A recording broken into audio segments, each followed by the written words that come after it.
Enfoque. Geopolítica, investigación, relaciones internacionales. Enfoque. Una mirada profunda y decolonial a los hechos más importantes de nuestra historia.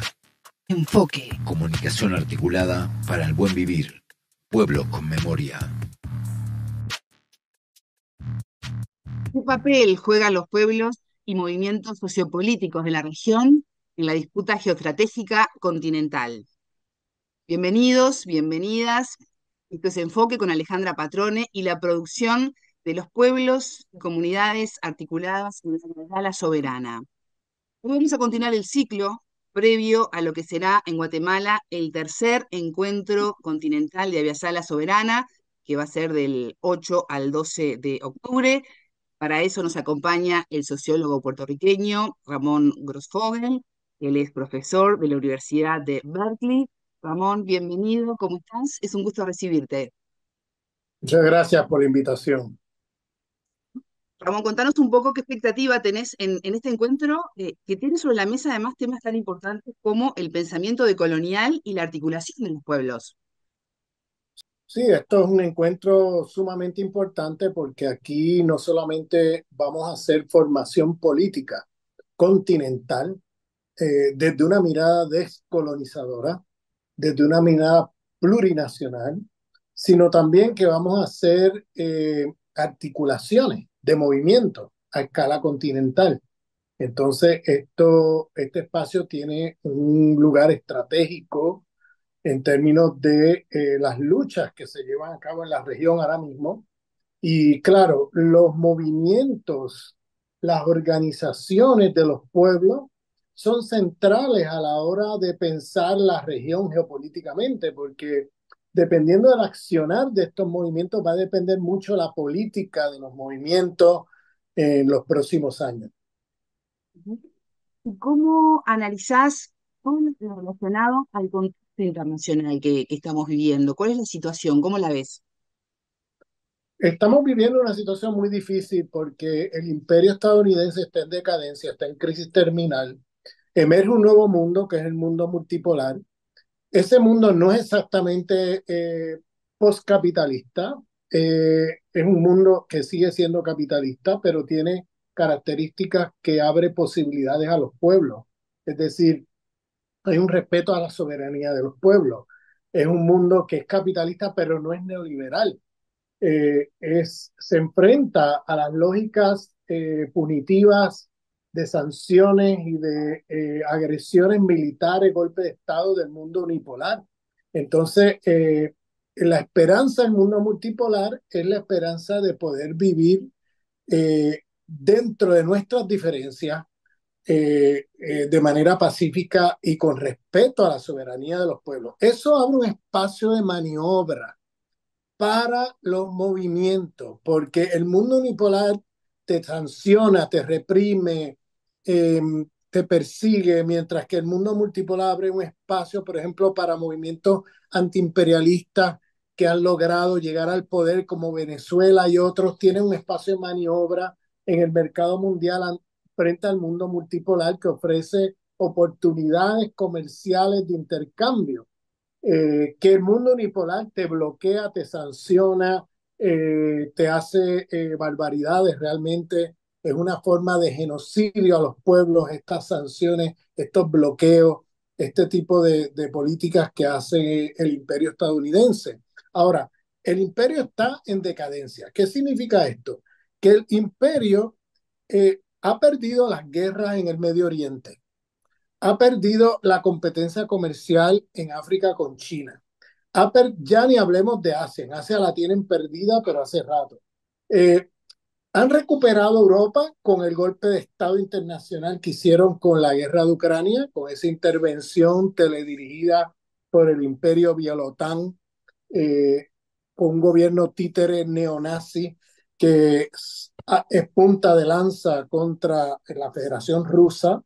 Y han recuperado expulsando las empresas rusas al mercado europeo, que representa el 40% de las importaciones de toda la Unión Europea, pues la ha recuperado el imperio estadounidense con sus empresas, que vende 5 o 7 veces más caro que lo que le vendían las empresas rusas a los pueblos europeos. quienes están pagando por ese golpe de Estado y por esa agresión a Rusia vía Ucrania, es precisamente los pueblos europeos, que son los que ahora pagan 5 y 7 veces más caro por la electricidad, el gas, por productos como aluminio, como trigo, como, bueno, la inflación es galopante en Europa y las élites europeas están con complicidad completamente con el imperio estadounidense en esta guerra que no les beneficia a nadie en Europa, ni siquiera esas mismas élites, pero estas élites están vendidas geopolíticamente con el imperio y están haciéndole el juego al imperio en una guerra que no va a ningún sitio, o sea, es una guerra que a lo único que puede terminar siendo es una conflagración mundial nuclear, o sea, lo cual hay un gran peligro de eso, esperemos que eso no pase, pero hay una provocación increíble a la Federación Rusa, innecesaria totalmente, pero que es parte de una estrategia global del imperio de intentar recuperar mercados. Recuperaron el mercado europeo, pero ¿para dónde van ahora si tienen perdido la guerra en el Medio Oriente, si tienen perdida la guerra comercial con China en África y en Asia? Bueno, pues es obvio, vienen a lo que ellos llaman su patrio trasero, que es América Latina y el Caribe. Y entonces, ¿cómo vienen? Vienen con una política agresiva que ya empezó hace ya unos años, que es recuperar los mercados perdidos frente a China, sacar de la región, o sea, la doctrina Monroe de hace 200 años, la vuelven a reactivar, que ha estado reactivada. Bueno, no es que la vuelven a reactivar, es que la han puesto ahora como prioridad, ¿no? Como prioridad, la tienen ahí como prioridad y ahora vienen con golpes de Estado, vienen con golpes blandos, golpes duros, con sanciones, con agresiones, con apoyando, o sea, el regreso del fascismo a América Latina, vía Milei, vía Noboa en Ecuador. Es decir, hay una ofensiva, el golpe de Estado contra Castillo en Perú. Hay una ofensiva imperial en la región y estamos en una coyuntura donde los pueblos estamos enfrentando que lo último que le queda al imperio es América Latina. Y eso significa que va a venir momentos muy difíciles de agresiones contra los pueblos porque el imperio se juega su vida como imperio en nuestra región. Porque si pierde los mercados, si los gobiernos soberanistas llegan a triunfar, como Venezuela, por ejemplo, Cuba y otros países de la región, si el mercado sigue siendo mayormente de importación-exportación con China y no con Estados Unidos. Estados Unidos tiene los días contados como imperio porque todo imperio vive de la dominación-explotación de las periferias y se han perdido en África, en Asia, en el Medio Oriente. ¿Qué le queda al imperio? Le queda América Latina y si pierde América Latina al imperio no le queda nada. Entonces, por eso es que viene un momento difícil, un momento que tenemos que estar fuertes, tenemos que hacer estrategias continentales coordinadas, porque el imperio sí coordina sus estrategias a escala global, sí coordina entre las élites neocoloniales que tienen en la región y tiene una política global en la región y nosotros como movimientos antiimperialistas tenemos que tenerla también. No podemos andar luchando de manera aislada cada uno en su país sin coordinación continental. América Latina está en resistencia permanente. Pienso con lo que me decís también en que se ven las elecciones en Estados Unidos, pienso en Palestina que se desangra ante la mirada indiferente de gran parte del mundo y esta impunidad descarada por parte de Israel. ¿Considerás que gane, gobierne quien gobierne Estados Unidos, está garantizada la protección de Washington al ser Israel su avanzada en Medio Oriente? ¿Está garantizada que? Perdona, se perdió ahí.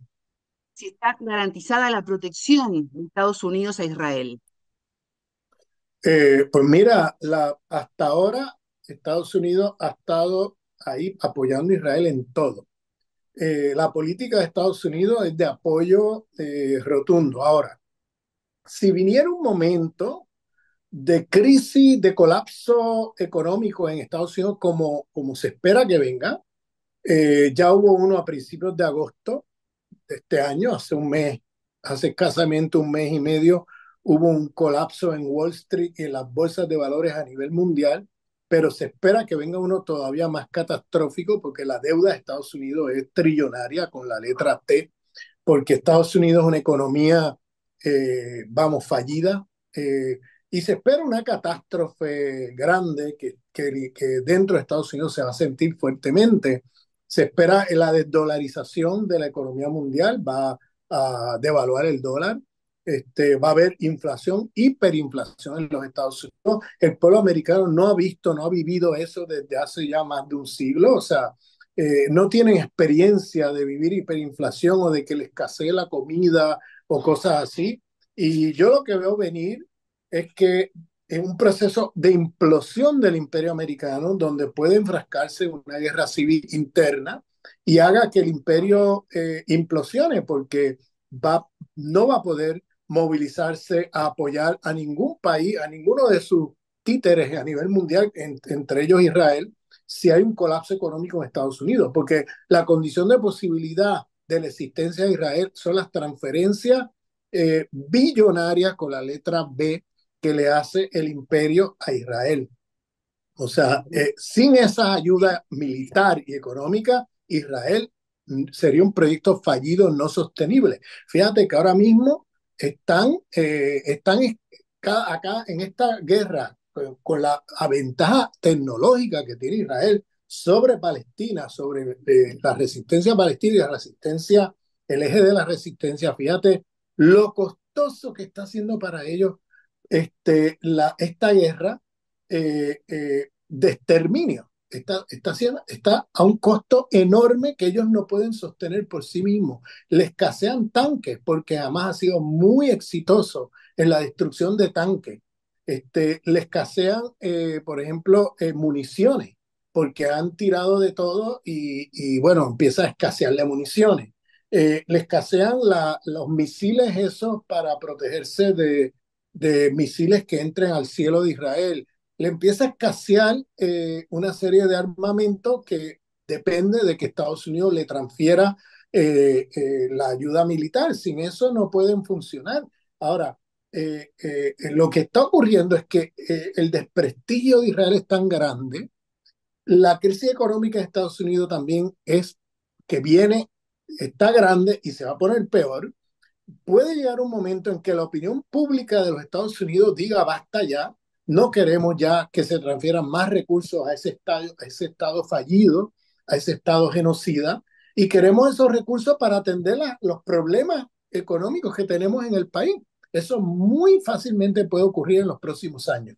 Que la presión popular sea tan grande que tenga que haber un cambio en la política hacia Israel. Y ahí sí que te digo que Israel va a enfrentar momentos muy difíciles.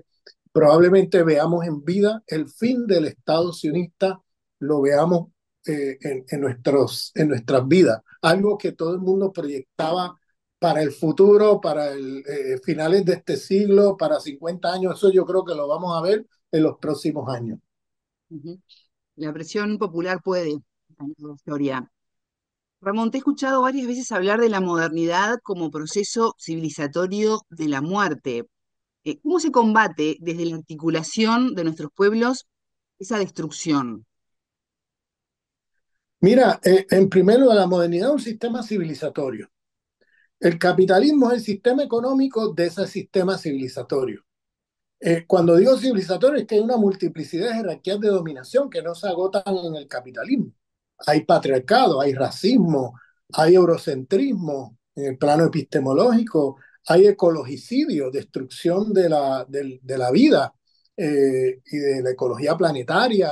O sea, hay una serie de jerarquías de dominación que tiene este sistema. Yo identifico en mi trabajo académico 16 jerarquías de dominación que no se agotan en el sistema capitalista. Pero ¿qué pasa? Estas lógicas de dominación organizan al capitalismo de una manera destructiva. Es decir, la imbricación entre modernidad y capitalismo es una bomba de tiempo, o sea, es un desastre. ¿Por qué? Porque si el capitalismo, tal realmente existente fue creado con la expansión colonial europea. Es decir, es el colonialismo el que constituye al capitalismo. Porque el capitalismo se gestó y se formó con una expansión colonial a través de la cual la civilización europea de aquel momento expandió sus lógicas de dominación, sus jerarquías de dominación al resto del mundo, donde quiera que colonizaban, destruían las civilizaciones que encontraban y imponían la suya. ¿Y qué era la suya? Bueno, pues tenemos entonces una serie de lógicas de dominación de ese sistema que organiza el capitalismo de una manera destructiva. Me explico. Si el capitalismo es genocida, es porque está organizado desde adentro de sus propias lógicas de acumulación con las lógicas racistas de la modernidad occidental. Si el capitalismo es feminicida, es porque está organizado desde adentro con las lógicas patriarcales de la cristiandad, de la civilización moderna occidental. Si el capitalismo es comunitaricida, es porque está organizado desde adentro con las lógicas modernas del individuo atomizado. Si el capitalismo es ecologicida, es porque está organizado desde adentro con las lógicas del dualismo cartesiano. Si el capitalismo es epistemicida, es porque está organizando desde adentro con las lógicas del eurocentrismo. Es decir, cuando digo desde adentro me refiero a que esto no es una superestructura como el marxismo del siglo XX pensaba. El eurocentrismo, el racismo, el sexismo, el comunitaricidio, el dualismo cartesiano, todas estas lógicas que producen desastre es planetario, el racismo, todas estas cosas, el patriarcado, todo eso organiza el capitalismo de una manera muy particular y son lógicas de dominación que vienen del sistema civilizatorio moderno que se expande al mundo. Entonces, ¿qué pasa? Tenemos un sistema que está organizado con las lógicas civilizatorias destructivas de la vida de la modernidad occidental, de ese sistema civilizatorio. Entonces, el capitalismo, cuando digo desde adentro, es que eso no es una superestructura, esas cosas que he nombrado no es un derivado, es que es el principio organizador de la propia acumulación de capital. ¿A qué me refiero? A que el sistema capitalista mismo está organizado desde adentro mismo de su funcionamiento con estas lógicas civilizatorias destructivas de la vida, destructivas de las mujeres, destructivas de los seres humanos que considera inferiores racialmente, que los deshumaniza, destructivas de una multiplicidad de una multiplicidad de lugares y de espacios que, que hace que el capitalismo, tal como existe, es un ¿Sí? sistema destructivo de la vida. Ujú. Pensando un poco en todo este contexto que estás desarrollando y definiendo, ¿qué desafíos ves que tiene por delante la colonialidad? ¿Qué desafío? Tiene por delante, ¿no? En base a este relato que has hecho, la decolonialidad.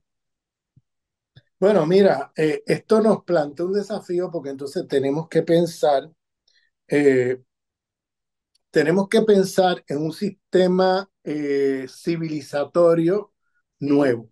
Es decir, tenemos que trascender no podemos ser ya solamente anticapitalistas. Sí, tenemos que seguir siendo anticapitalistas, pero no podemos reducir a eso porque estamos hablando de un sistema civilizatorio que tiene una multiplicidad de jerarquías de dominación que si no las atendemos, se nos mete el capitalismo por la puerta trasera. Y es lo que pasa con lo que pasó con el socialismo del siglo XX, que al organizarse contra el capital, pensando que el problema era un problema económico, desatendió las lógicas civilizatorias que organizan el sistema capitalista. Al desatenderlo, desatendió el tema del patriarcado, desatendió el tema del racismo, desatendió el tema del eurocentrismo, desatendió el tema ecológico del dualismo cartesiano como cosmovisión destructiva de la vida del sistema civilizatorio occidental, desatendió el tema comunitario, o sea, desatendió toda una serie de temas que hizo que al tú transformar al capitalismo, o sea, los medios definen los fines, O sea, al tú organizarte contra el capitalismo, reproduciendo lógicas patriarcales, racistas, eurocéntricas, comunitaricidas, ecologicidas, cuando abres los ojos, estás reproduciendo nuevamente el capitalismo, pero bajo capitalismo de Estado. No has logrado superarlo.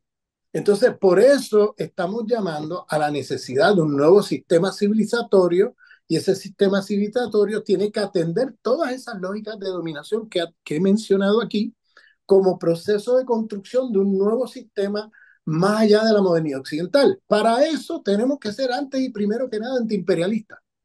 O sea, no se puede ser no se puede hablar de la construcción de un nuevo sistema civilizatorio, no se puede luchar contra este sistema civilizatorio si no entendemos que todas esas lógicas de dominación son producidas por un sistema imperialista mundial.